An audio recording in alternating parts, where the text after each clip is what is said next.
మన రాహుల్ గాంధీ గారు ఇది కాబోయే ప్రధానిగా కాంగ్రెస్ చెప్పుకునే ఎక్కువ మంది విశ్వసిస్తున్నారు ఈ మాట ఈ మధ్య కాలంలో. రాహుల్ గాంధీ గారు ఏం చెప్తున్నారంటే, నేను అటం బాంబును వేశాను, ఈసారి హైడ్రోజన్ బాంబు రెడీగా ఉంది, ఈ హైడ్రోజన్ బాంబు కనుక వేస్తే ఇక మోడీ గారు మీకు మొహం కూడా చూపించలేరు. నిజంగా అంత పెద్ద బాంబు మీ దగ్గర ఏముంది? ఎందుకు టైం కోసం వెయిట్ చేస్తున్నారు? చాలామంది చూస్తున్నారు. ఒక్క మోడీ గారే మొహం చూపించలేరా? చంద్రబాబు గారు కూడా చూపించలేరా? నితీష్ కుమార్ గారు కూడా అనటానికి అంతకుముందు ఏమైంది, ఎన్డీఏ ప్రభుత్వంలో రాకముందు ఆయన కాంగ్రెస్తో కలిసి ఉన్నాడు కాబట్టి.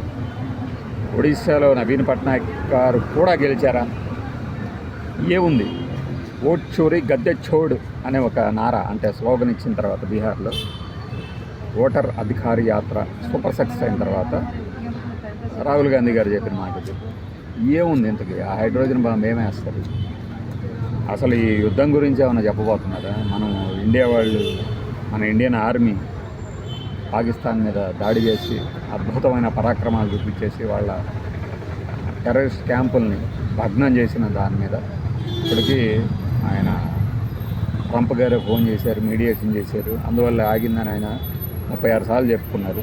అది తప్పు అని నిరూపించేది ఏదన్నా అంటే మోడీ గారి వాదన తప్పు, మోడీ గారు చెప్తుంది అబద్ధం అని నిరూపించే ఆధారం ఏమైనా చూపించబోతున్నారా? ఏంటి హైడ్రోజన్ బాంబు? వెంటనే బీజేపీ స్పందించేసింది. అసలు ఎన్నికలకి ఆటం బాంబుకి మన హైడ్రోజన్ బాంబుకి సంబంధం క్యాహాయ్ అనుకుంటారు. ఎవరు? మన రవిశంకర్ ప్రసాద్ గారు. పాపం ఈయన 2 దఫాలు మంత్రిగానే ఉన్నారు, కానీ ఎందుకు తీసి పక్కన పెట్టేశారు.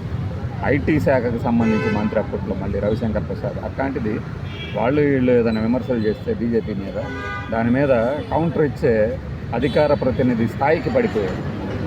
Ravishankar Prasad IT and communications చేశారు.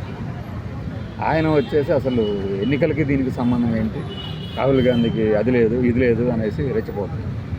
నిజంగా ఈయన పార్లమెంట్ ఎన్నికల్లో మాత్రమే ఏదన్నా మతలబు జరిగింది, అది నాకు దొరికింది అని చెప్పబోతున్నారా? ఎక్కడెక్కడైతే ఇక్కడ మద్దతు లభిస్తే, ఏ మద్దతుతో అయితే ఈయన అధికారంలో ఉన్నాడని చెప్తున్నారు, బీహార్ కానీ ఆంధ్రప్రదేశ్ కానీ ఇక్కడ కూడా ఈవీఎంలు పనిచేయలేదని, లేదంటే ఓట్ చోరీ జరిగిందని నిరూపించబోతున్నారా? ఏందో హైడ్రోజన్ బాంబు?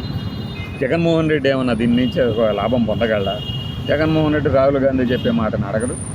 రాహుల్ గాంధీ జగన్మోహన్ రెడ్డికి మద్దతుతో ఒక మాట మాట్లాడు. ఇది వైరుధ్యం, ఇది పర్సనల్ వైరుధ్యం. లేదంటే ఆయన పార్టీలో ఉన్నంతవరకు అద్భుతమైన మహానేతగా కీర్తించబడిన రాజశేఖర రెడ్డి గారు పార్టీలోంచి దిగిపోగానే ఆయన మీద, ఆయన క్యాబినెట్ మీద, ఆయన కొడుకు మీద కేసులు పెట్టేసింది కాంగ్రెస్. బొక్కలు వేసి మక్కలైతే ఎరగొట్టలేదు, కానీ ఆయన్ని 16 నెలలు బయటకు కనపడకుండా చేయగలిగింది. మరి అలాంటి కాంగ్రెస్ పార్టీకి సిద్ధాంతపరంగా ఈయన మద్దతు ఇస్తాడా? ఇవ్వడు. జగన్మోహన్ రెడ్డి ఇప్పుడల్లా ఇవ్వడు, సమస్యలు ఆ ఏజ్ దాటాలా. ఏది వీటన్నిటిని మరిచిపోయి క్షమించే గుణం నాకు వచ్చింది అని నిరూపించుకోవడానికి కలవాల్సిందే తప్పితే ఆయన కలవదు. మరి ఏం చెప్పారు? అమ్మ జగను అని కనుగొట్టాడంట రాధాకృష్ణ చూసేది, రాసేవాడికి ఇది ఎన్నికలు ఉంది. అమ్మ జగను అంట కాంగ్రెస్తో కూడా టచ్లో ఉన్నాడట, ఇటు బీజేపీకి చేయిస్తున్నాడట. చంద్రబాబు నాయుడు గారు మాత్రం నేను ఒక్కటే పోటీ చేస్తాను, దేశ భవిష్యత్తు కోసం, రాష్ట్ర భవిష్యత్తు కోసం మాత్రమే నాతో కలిసేవాళ్ళు కలవని అన్నాడు. నేను నమ్ముతున్నాను.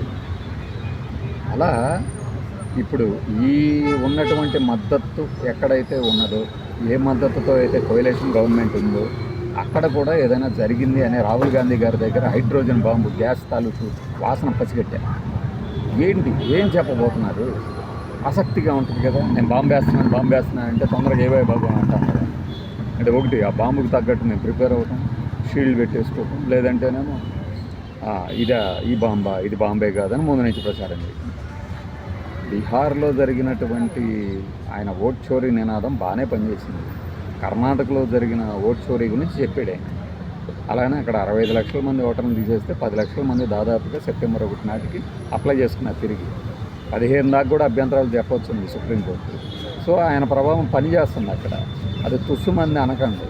పాము బిళ్ళలాగా చూసేవాళ్ళు ఇదివరకు రేవంత్ రెడ్డిని కాంగ్రెస్ ఇక్కడ ఎన్నికల ముందు డిసెంబర్ 2023 రిజల్ట్స్ ముందు దాకా కొన్ని ఛానల్స్లో దీపావళి బాంబులు అని చెప్పేసి కామెడీగా పెట్టిస్తూ రాహుల్ మరి రేవంత్ రెడ్డికి ఏం పెడదాము అంటే పాము బిళ్ళ పెడితే బాగుంటుందేమో సర్కాస్టిక్గా అంటే బాగుంది, కానీ మనం కావాలని చేసినట్టు ఉంటుందేమో అన్నారు కూడా. కావాలనే చేశారు ఆ రోజు, నాకు తెలుసు. అలా పాము బిళ్ళల ఆ బాంబే ఇప్పుడు ఆటం బాంబుగా పేలింది కదా తెలంగాణ. అలానే రాహుల్ గాంధీ చెప్పే బాంబును కూడా తినండి, అది కానే పేలింది, అది పేలలేదనుకోవటం మన మూర్ఖత్వం.